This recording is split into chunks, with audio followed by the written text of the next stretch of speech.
On le surnommait le Versailles de la jungle.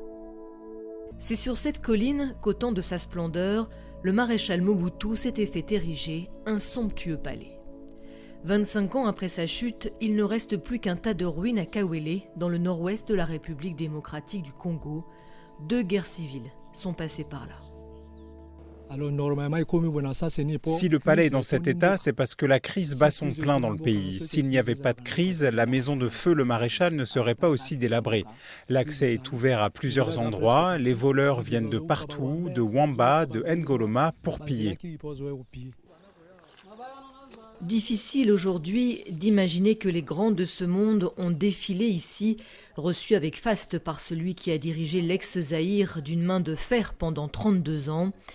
À l'exception de ce buste installé devant la mairie de son ancien fief de Gbadolite, rien ne rappelle vraiment ici le maréchal Mobutu, mais dans la tête des habitants, il est toujours présent et tous en parlent avec une certaine nostalgie.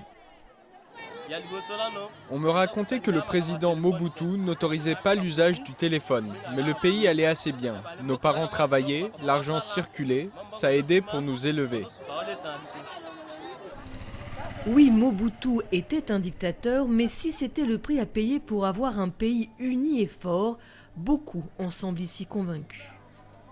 La dictature était là, qui a aussi ses mauvais côtés, mais qui a aussi ses bons côtés, qui nous a aidés pour que le pays, à son temps, évolue bien qu'il y avait la dictature. Mais maintenant qu'il y a la démocratie, moi je trouve qu'on a un recul parce qu'il n'y a pas respect des autorités de l'État.